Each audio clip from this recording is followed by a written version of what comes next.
Hello.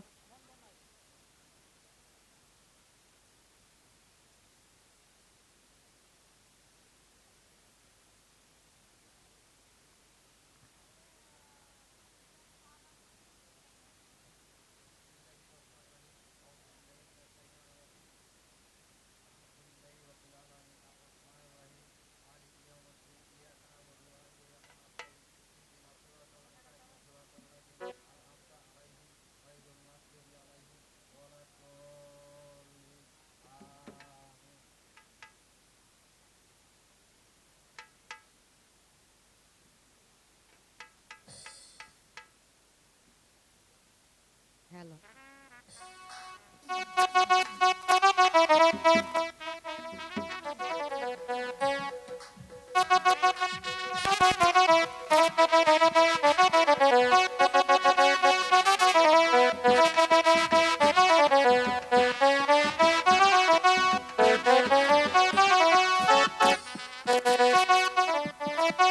Hello.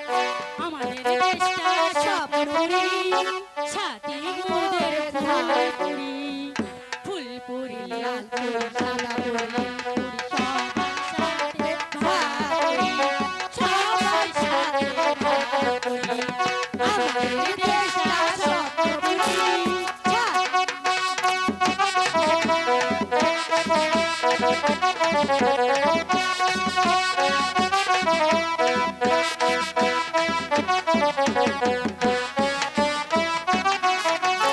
এখানে মিথ্যে কথা কেউ বলে না এখানে অসৎ পথে কেউ চলে না ও এখানে মিথ্যে কথা কেউ বলে না এখানে অসৎ পথে কেউ চলে না খেলাধুলা করার সময় লেখাপড়া শেখার সময় খেলাধুলা খেলার সময় লেখাপড়া করি সময় জীবনটা নিয়ে স্বপ্ন গড়ি স্বপ্ন গড়ি আমাদের দেশটা স্বপ্নপুরি স্বাধীন মোদের ফুলপুরি লাল পুরি পুরি সাদা পুরি সবার সাথে ভাগ করি সবার সাথে ভাগ করি আমাদের দেশটা স্বপ্নপুরি। শোন রে বোন ঝুমুরি, আজকের রাতটা বড় শুভ রাত। কেমন করে হলো? তাহলে শোন, আজকের রাত্রে যদি স্বামী স্ত্রীর মিলন হ্যাঁ। হয়, তার ঘরে হ্যাঁ। একটি ছেলে জন্ম নেবে। সেই ছেলের দুই গালে থাকবে লাল, আর কপালে থাকবে চন্দ্রুর দাগ, আর দুই হাতে থাকবে দুই মানিক। সাত রাজার ঘরে যা না আছে, ওই ছেলেটির কাছে তাই আছে।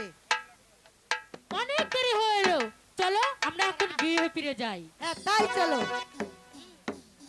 আমাদের দেশটা স্বপ্নপুরি স্বাধীন মোদের ফুলপুরি লাল পুরি লাল পুরি সাদা পুরি সবার সাথে ভাগ করি সবার সাথে ভাগ করি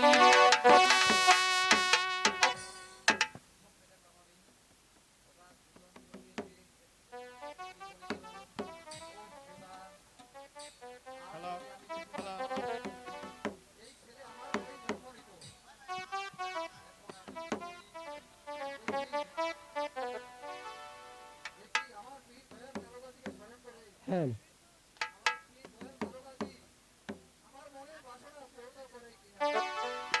হক মাওলা ইল্লাল্লাহ হক মাওলা ইল্লাল্লাহ হক মাওলা ইল্লাল্লাহ। বাবা জামা কি জন্য আমাকে স্মরণ করছো?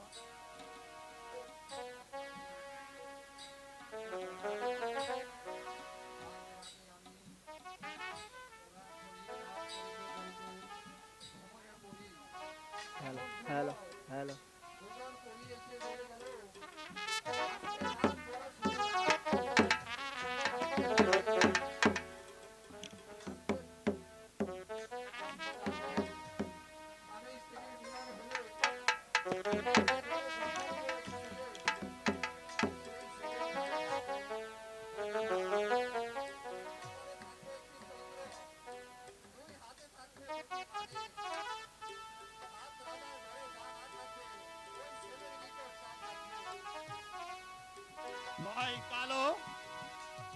আমি এখন কি করি? ভাই গাজী, তোমার উচিত ওই ভক্তের মনের বাসনা পূরণ করা, না হলে যে আমাদের ভক্ত জামাল মনে বড় কষ্ট পাবে। ভাই কালো, এই কাজ তো আমার নয়, এই কাজ হচ্ছে তোমার। ঠিক আছে ভাই গাজী, আমাদের ভক্ত ওই মানিক হংসকে স্মরণ করি, সে হয়তো এই কাজ করতে পারবে। কোথায় ভক্ত মানিক হংস? কিভাবে স্মরণ করছো বাবা কালো গাজী? ছোড়া মানিক হংস এই জামালকে নিয়ে তার বাড়িতে যাবে। তার জন্য তোমাকে 9 দণ্ড সময় দেওয়া হবে। 3 দণ্ড যাইতে, আর 3 দণ্ড আসিতে, আর 3 দণ্ড এই জামালের বাড়িতে।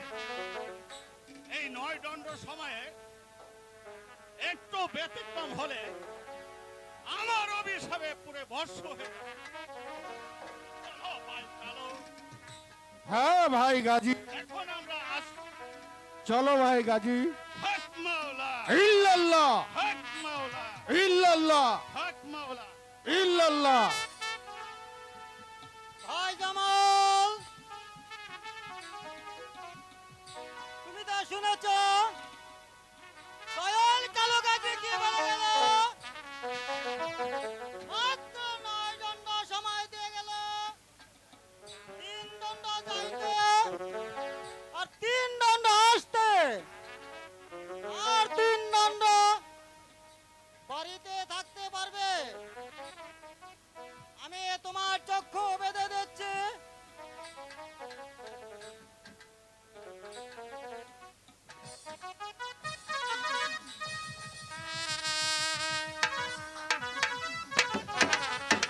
তাহলে তুমি আমার পিঠে সওয়ার হও, আমি তোমাকে নিয়ে যাচ্ছি।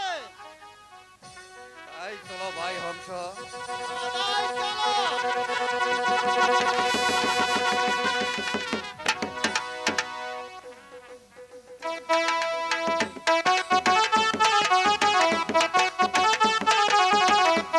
চলে যা বলছি, নইলে এই কথা আর একবার উচ্চারণ করলে আমি তোমাকে হত্যা করব। কমলা, তুমি বিশ্বাস করো কমলা, আমি তোমার স্বামী। না, আমি তোকে বিশ্বাস করি না। এই মুহূর্তে এখান থেকে চলে যা, তা না হলে আমি তোকে হত্যা করব। হায় খোদা, এখন আমি কি করব? কমলা তো আমার কথা বিশ্বাস করছে না, আর ধারও খুলছে না। এখন আমি কমলার কাছে কি পৌঁছাবো কি করে? হায় দয়াল কালো গাজী, কমলা যে ধার খুলছে না, তুমি আমাকে দয়া করো দয়াল কালো গাজী। হক মাওলা, ইল্লাল্লাহ হক মাওলা, ইল্লাল্লাহ হক মাওলা। ইল্লাল্লাহ। ভক্ত জামাল, এই জন্য অসময় আমাকে স্মরণ করছো। বাবা দয়াল কালো গাজী, আপনি তো আমাকে দয়া করে ওই কমলার বাড়িতে এনে দিয়েছেন, কিন্তু কমলা তো ধার খুলছে না। কমলা দ্বার খুলছে না, তাহলে আমি কি করিব? ভাই গাজী, ভক্তের মনের বাসনা পূরণ করাই যে আপনার কাজ। ভক্ত জামাল, তাহলে আল্লাহ নবীর নাম নিয়া আর কালো গাজীর নাম নিয়া দরজায় দিবে হাত। লোহার দরজা ভেঙে হয়ে যাবে চুরমার। ভাই গাজী, তাহলে তোমার ভক্ত জামাল যে এক জামাল দু জামাল হয়ে যাবে। এনে তুমি চিন্তা করো না ভাই কালো, এই কমলার হাতের অস্ত্র আমি দূর থেকে থামিয়ে দেব। বেশ, আমি তাই করছি রয়্যাল কালো গাজী। কমলা, তাহলে তুমি দরজা খুলবে না? দেখি তুমি কেমন করে ধার আঁকিয়ে রাখতে পারো। আমার আল্লাহ নবী দয়াল কালো গাজী নাম স্মরণ করে দরজায় দিলাম হাত, লোহার দরজা ভেঙে হলো চোরমার। এ কি ভাই কালো স্বামী? চলো না আপনি স্বামী? তাই চলো ভাই গাজী। হক মাওলা ইল্লাল্লাহ স্বামী মাওলা। স্বামী ইল্লাল্লাহ আমি জানি না ইল্লাল্লাহ। আপনি এসেছেন, আমার বড় ভুল হয়েছে স্বামী, আপনি আমায় ক্ষমা করুন স্বামী। ওঠো কমলা, তোমার কোনো দোষ নেই। তুমি তোমার সতীত্ব রক্ষার জন্য এ কাজ করেছো। হাই খোদা, ঢাল জাগে তরাল জাগে আরো জাগে বাতি, এই বাতি না থাকলে বধ করিতাম পতি। এসো কমলা, আমার যে দেরি করার সময় নেই, এখন আমরা একটু বিশ্রাম করে ঠিক নেই। আছে স্বামী।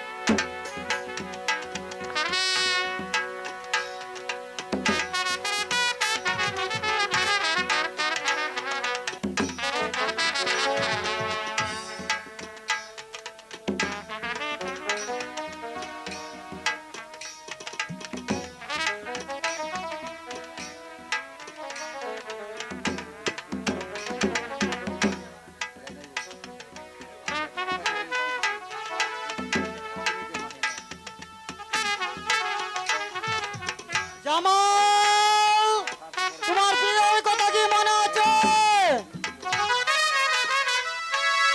মাত্র 9 দণ্ড সময় দিয়েছে, আর 6 দণ্ড সময় বাকি আছে। এখন আর মাত্র 3 দণ্ড সময় বাকি আছে।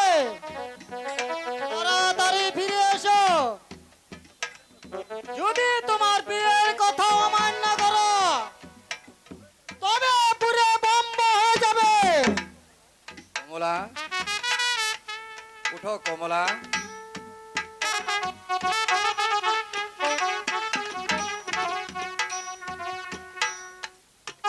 স্বামী কমলা, তুমি একটু অপেক্ষা করো, আমি ওই হংসটাকে একটু বুঝিয়ে আসি।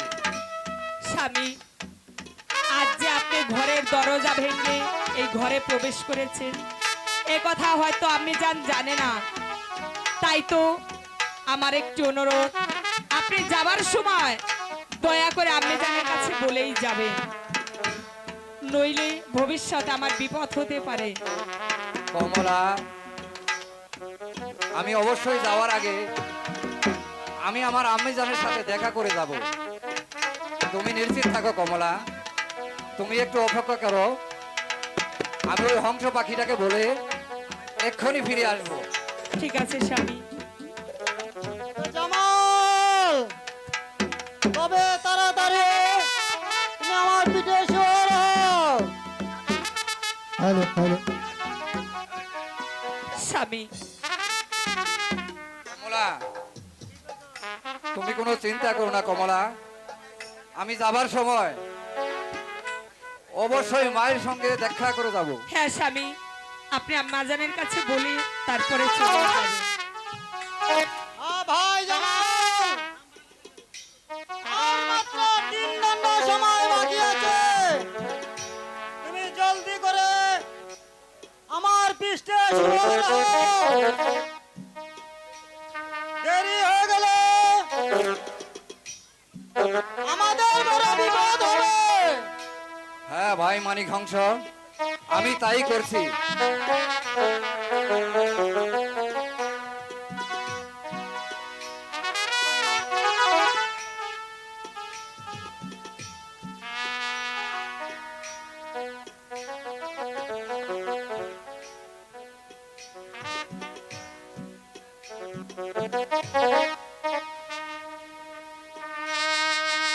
কি মা কমলা প্রতিদিন ঘুম থেকে উঠে আমাকে অজু করার জন্য পানি দেয়, চাই নামাজ বিছিয়ে দেয় নামাজ পড়ার জন্য। আজকের 10টা বেজে গেল, মা কমলা ঘুম থেকে জেগে উঠছে না, তবে কি কোনো অসুখ বিসুখ করেছে? আমি এই মুহূর্তে দাসীকে ডেকে পাঠিয়ে দেব। কোথায় দাসী? বলুন রানীমা। শুনো দাসী, তুমি এই মুহূর্তে কমলার নিকট চলে যাও, যে দেখো তার কোনো অসুখ বিসুখ হলো কিনা। ঠিক আছে, আমি তাই যাচ্ছি। ও মা! কমলার ঘরে দরজা ভাঙ্গা, দেখি একটু ভিতরে যায় দেখি কমলার কি অবস্থা।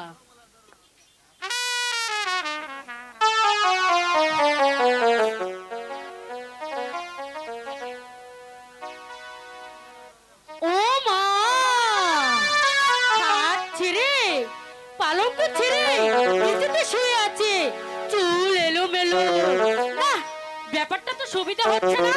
আমি এক্ষুনি রানীমাকে বলি, রানীমা!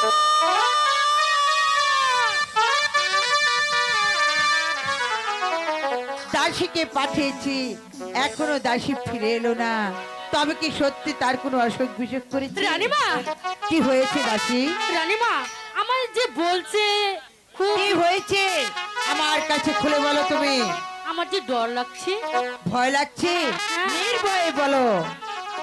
কমলার ঘরে দরজা ভাঙ্গা, আর খাট পালঙ্ক ছেড়ে নিচেতে শুয়ে আছে, চুল এলোমেলো। ব্যাপারটা তো সুবিধা হচ্ছে। তার কোনো কথাই আমি বিশ্বাস করি না, আমি নিজ চোখে দেখতে চাই। এ কি সত্যি তো কমলার ঘরের দরজা ভাঙ্গা? আমি ভিতরে যে দেখবো দাসী যা বলেছে তা কি সত্যি কথা বলেছে? দাসী যা বলেছে সবই তো সত্যি বলেছে। কমলা কেন পালং ছেড়ে মেঝেতে শুয়ে আছে, ওর চুলগুলো এলোমেলো হয়ে আছে, আমি কিছুই বুঝতে পারছি না। তবে কি ও কোনো, না না, এ হতে পারে না। কমলা এমন কাজ করতে পারে না, সে যে আমার পুত্রবধূ, তাই তো বলছি। কমলা, কমলা, কমলা, দাসী! আমার চাবুক খানা আমি নিয়া। এক্ষুনি নিয়ে আসছি। শয়তানি কলঙ্কিনী, রানীমা, আপনার চাবুক। আমার ছেলে গেছে 12 বৎসরের জন্য বাণিজ্যতে, তুই এই সুযোগে যৌবনের উন্মোদনা সহ্য করতে না পেরে তুই কিরা পর পুরুষ নিয়ে রাত করেছিস। তাই যদি হয়ে থাকে আমি এমন বিচার করব, চারটে দরকারে ছাড় করে দেব। কমলা!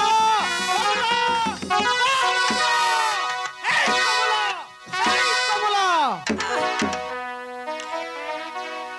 বল, কি হয়েছে আপনি যান? তার ঘরে কে এসেছিল?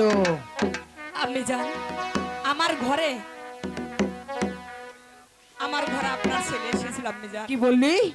শয়তানি পুরা মুখী কলঙ্কিনী, আমার ছেলে গেছে 12 বৎসরের জন্য বাণিজ্যতে। আমার ছেলে যদি আসতো আমার সঙ্গে দেখা না করে চলে যেত না। এখনো সময় আছে, খুলে বল কে এসেছিল তোর ঘরে। ভালো তাস তো খুলে বল। বল! বল! বল!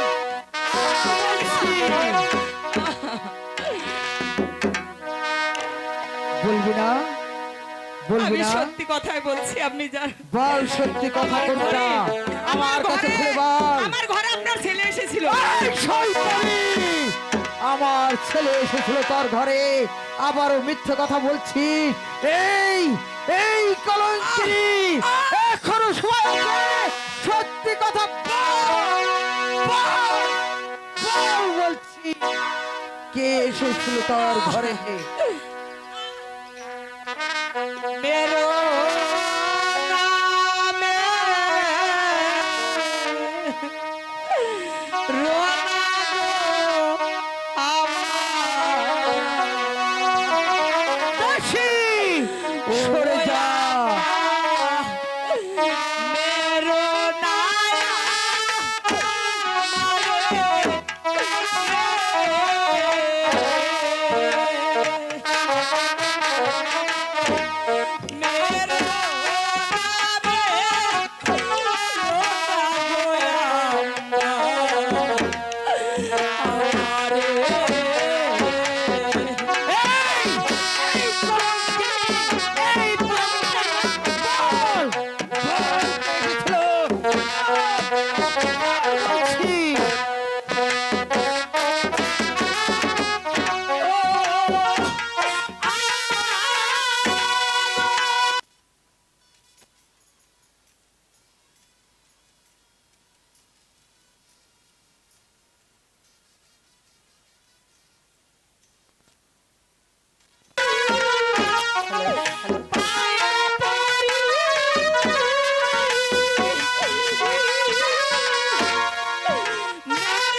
এখনো সময় আছে বল, বল, এসেছো।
দাসী বলো রানীমা। সরে যা।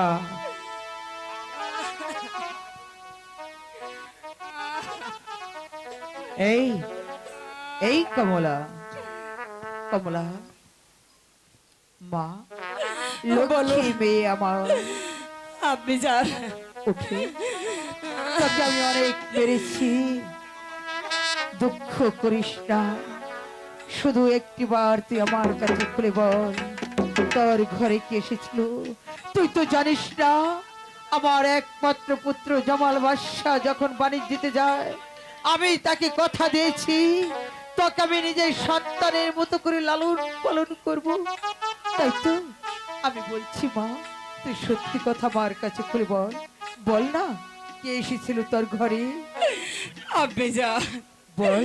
আমি সত্যি কথাই বলছি। বল। আপনি যান। হ্যাঁ সত্যি কথা বল, আমার বল ঘরে, না, বল, আমার ঘরে বল কি আপনার ছেলে এসেছিল। অসহ্য, অসহ্য, অসহ্য, এই কলঙ্কি!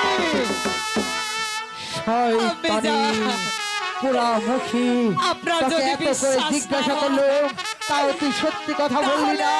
আমি ভালোভাবে জানি তুই কোনো সত্যি কথা বলবি না। কি করে বলাতে হয় আমার ভালো করে জানা আছে।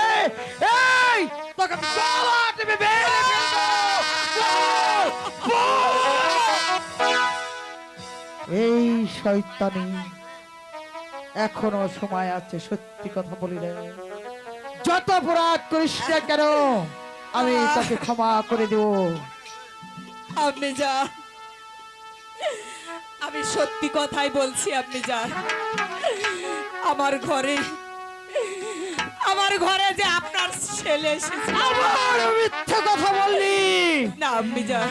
অসহ্য, অসহ্য, আমি অসহ্য। সত্যি কথাই- এই, তার মুখে কোনো কথাই শুনবো না, কারণ তুই আমার মুখে কলঙ্ক লেপন করে দিয়েছিস। আমি হয়েছি রাজ্যের বেগম, তাই তো বিচার আমি বিচার করবো।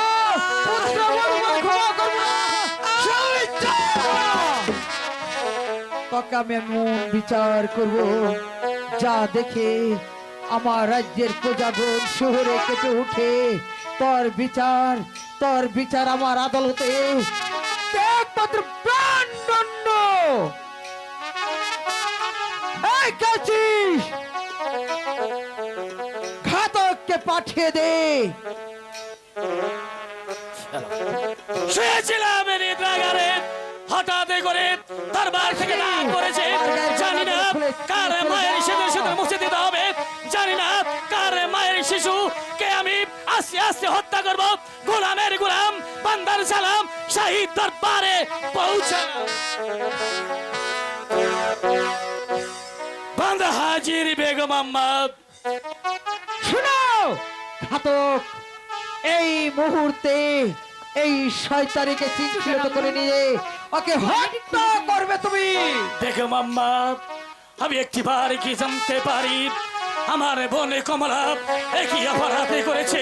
ব্যাধি বিমার্জনা করবেন, শুধু একটিবার বলেন, একটিবার। কি বললি?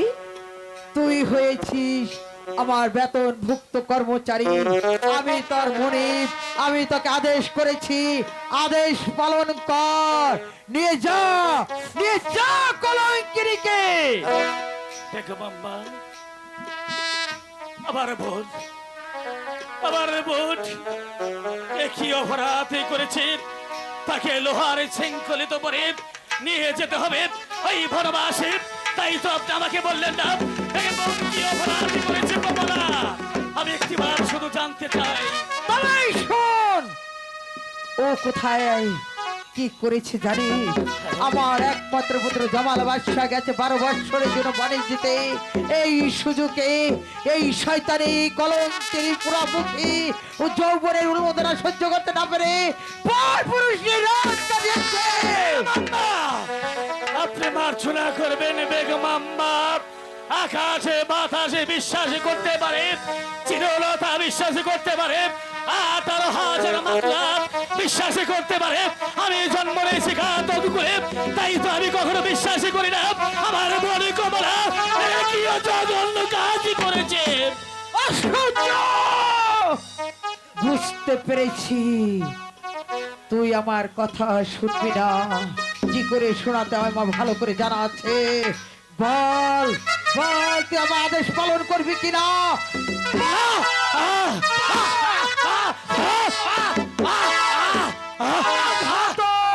বেগম আম্মা,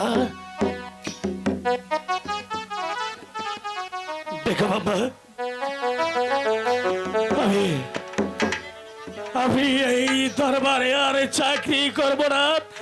তবু আমি ভাই হয়ে আমি পারবো না ভাই ওই কমলাকে বন্দি করে লোহার শৃঙ্খলা করে। তাই তো আপনি আমাকে মার্জনা করুন, প্রয়োজন হলে আমি চাকরি ছেড়ে চলে যাবো এখান থেকে। অসহ্য! এই, তুই চাকরি ছেড়ে দিলে খাবি কি করে? কি বলছেন আম্মি জান? আমি চাকরি ছেড়ে আমি কি করে খাবো? ওই মেহেরবানে খোদা তাআলা যেদিন থেকে ওই দামের রাখিছিল সবই কিছু এই ধরা দামে মায়ের বুকে দিয়েছে। তাই তো বলছি আমি জান, আমার চাকরি যদি না থাকে প্রয়োজন হলে আমি কষারি গোলামি করে খাবো। তারপরে যদি আমার এই পেটে একই মুঠো অন্ন দেওয়া জুড়ে, তাহলে আমি এই ধারে ধারে ভিক্ষা করে খাবো। তবু আমি ভাই হয়ে আমি পারবো না ওই কমলা কি বল। বুঝতে পেরেছি।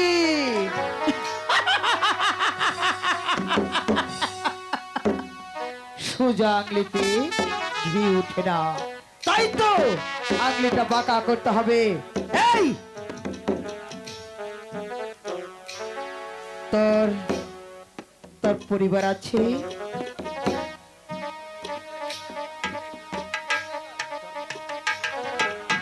এই তোর কি মনে নেই ওদের কথা? ভুলে গেছিস সব? হ্যাঁ বেগম আম্মা, মনে পড়েছে। মনে পড়েছে? হ্যাঁ, আবার মনে পড়েছে। আমার এই পেটের ভাত জোগাতে আমি একদিন রাস্তায় রাস্তায় অলি গলিতে ঘুরে বেড়েছিলাম। কেউ কেউ একই মুষ্টন্ন দিয়ে আমাকে সাহায্য করেনি। আমার পরনে ছিল না একটি পরনা, তাই তো বলছি আমার মনে পড়েছে সেদিন আপনি আমাকে রাস্তা থেকে তুলে নিয়ে আপনার শাহী দরবারে আমাকে ঠাঁই দিয়েছে। তাই তো আমার অতীতের কথা মনে পড়েছে। তাই তো এই পৃথিবীতে আমি জন্ম নিয়েছি ঘাতক কুলে। ঘাতকের কাছে আমার প্রাপ্য আমার শাহী দরবারে গোলামি করা। তাই তো আমার মা যদি হয়, আমার পিতৃতুল্য বাপ যদি হয়, তবু আমি তাকে ছাড়ে দেবো না। তাই তো আপনার আশীর্বাদ দিয়ে আমার বোন কমলাকে আমি এই মুহূর্তে লোহার শৃঙ্খল উপরে আমি নিয়ে যাব এই বনবাসী। নিয়ে যা ঘাতক, ওকে শৃঙ্খলিত করে এই দরবার থেকে তুই নিয়ে যা। বোন কমলা,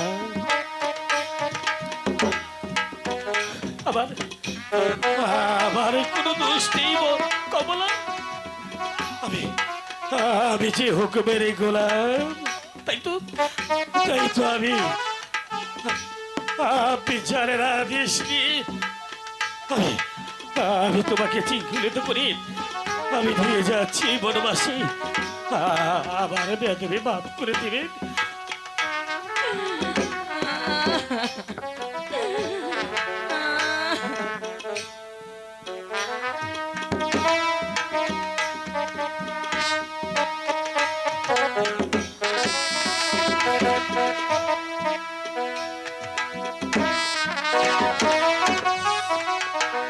চলে এসো বোন, চলে আসে।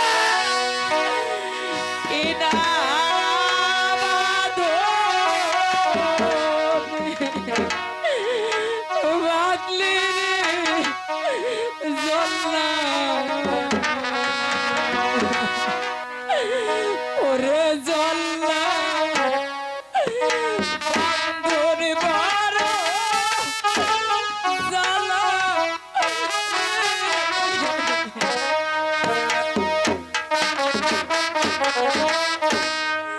কি না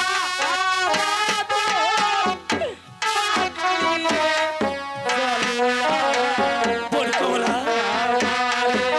আমার কিছু করার নেই বোন কমলা।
হে